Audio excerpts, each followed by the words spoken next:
voudrais, avant que vous repreniez le contrôle des choses, faire une remarque. C'est que dette en allemand, c'est la même chose que se sentir coupable. C'est le même mot. Et grosso modo, si vous êtes luthérien, si vous êtes calviniste, vous pensez que la dette est moralement une mauvaise chose. Moi, je suis catholique. La dette, c'est ni bien ni mal, c'est un outil comme un autre. Et si je fais une faute, avec ça, je vais me confesser, on n'en parle plus. Vous avez déjà été à Hambourg ? Donc, ce que j'essaye de dire, c'est que les gens qui me disent que la dette, c'est mal, c'est comme me dire que le marteau, c'est mal. Ou qu'une scie à métaux, c'est mal. C'est idiot. La dette, c'est un instrument, et vous l'utilisez comme vous voulez. Alors moi, j'y souscris à ça. Et je vais boucler simplement, on va parler du reste.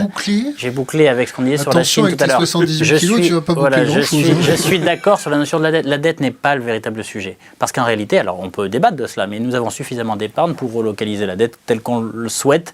Il suffit d'orienter les... Déjà, il y a 500 milliards qui sont dans les assurances vie en France, on les a forcés à mettre. Oui, et donc, grosso modo, si on devait mettre les 2000 milliards, on n'y arriverait pas. Parce qu'on ne peut pas financer notre dette à l'intérieur sans avoir des taux d'intérêt à 5 ou 6%. D'accord, alors je vais poser une question. Je vais poser une... Non, c'est là où je serais si c'était un vrai prix marché. Non, tu te permettras après. D'accord.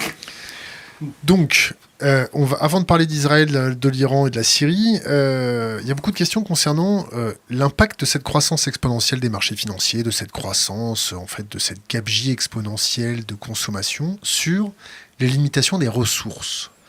Est-ce que les économistes, les traders et ceux qui font beaucoup d'argent sans jamais travailler...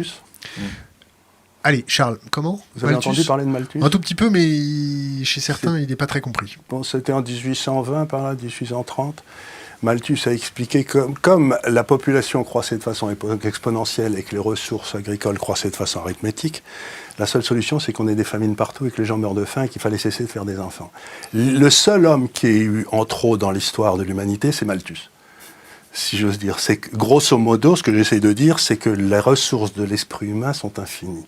Et la croissance aujourd'hui en termes de PIB, en poids du PIB, si on mesurait le PIB en poids, vous savez, en kilos, vous verriez que le PIB d'aujourd'hui n'a strictement rien à voir parce qu'aujourd'hui, il n'utilise quasiment aucune ressource. C'est que des idées qui circulent. Donc l'idée qu'on peut limiter la croissance, qu'il faut limiter la croissance parce qu'il n'y aurait pas assez de je sais pas quoi. De poissons, par exemple ? De poissons, on s'en fout des poissons. On peut en faire tant que vous voulez dans des fermes à poissons. Le poisson, c'est le seul truc qui existe dans le monde qui sont encore organisés selon le principe de la cueillette. Vous savez qu'il y avait avant l'agriculture. Rien ne vous empêche de faire des fermes à poissons. C'est d'une facilité biblique. D'ailleurs, on en fait partout. En Thaïlande, vous avez fait ça ? Vous avez déjà plongé sous les fjords, dans les fjords, sous les fermes d'aquaculture. Vous avez déjà plongé sous les fermes de crevettes ? Je dis pas que ce soit beau ou n'importe quoi, mais malheureusement, ça marche et puis ça fait de la bouffe. Et l'essentiel, je dis pas que la bouffe est bonne, je dis qu'elle suffit. Donc l'idée qu'il n'y a pas assez de ressources pour tout le monde est une idée profondément, d'abord, je veux dire, socialiste. Parce que ça veut dire que si vous mettez cette idée, automatiquement, ce que vous faites, c'est que vous dites qu'il faut qu'il y ait un pouvoir qui organise la répartition de la pénurie. Est-ce que vous pouvez concevoir la dette écologique ? C'est une connerie. Pourquoi c'est une connerie ? Parce que grosso modo, le secteur privé, si vous êtes propriétaire d'une maison, etc., vous n'allez pas l'abîmer. Les grands drames écologiques se sont toujours passés dans des régimes socialistes, comme l'Union soviétique, etc. Est-ce que vous avez entendu parler du continent de plastique qui dérive dans le vortex en face de la Californie ? Il y a déjà un jeune néerlandais qui a trouvé la solution, qui est en train de bâtir des systèmes de filets automatiques qui reprennent tout ça, qui les agrègent et qui en fait des produits qu'on vend.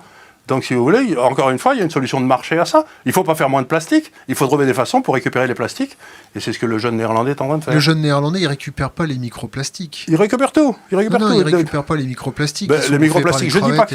à ce moment-là, c'est une décision politique. Est-ce qu'il faut faire des abeilles, on va dire, technologiques, c'est-à-dire des robots abeilles, parce qu'on a balancé trop de glyphosate partout. On arrêtera de le faire. Vous savez, moi, quand j'étais jeune, quand j'étais dans les années 60 aux États-Unis, les rivières prenaient feu à Cleveland. Parce qu'elles étaient tellement pleines de saloperies qu'elles prenaient feu en plein milieu de la journée, il y avait la rivière qui prenait de feu. Donc... Un peu comme en Chine en ce moment, c'est ça ? Voilà, et bien aujourd'hui, vous vous baignez dans la rivière à Cleveland.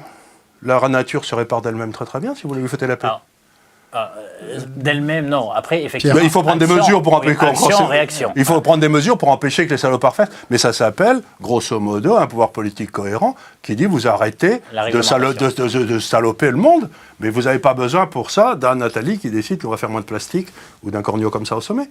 L'idée, ce que je trouve absolument remarquable, c'est que tous les gars qui étaient favorables à l'Union soviétique, au socialisme scientifique, etc., se sont reconvertis dans l'écologie aujourd'hui. Si vous voulez, ils sont rouges, ils sont verts à l'extérieur et rouges à l'intérieur, ou je sais pas, comme des pastèques, quoi. Et grosso modo, Et grosso modo, ce qui est en train de se passer, c'est que l'écologie est devenue la façon de promouvoir un gouvernement mondial.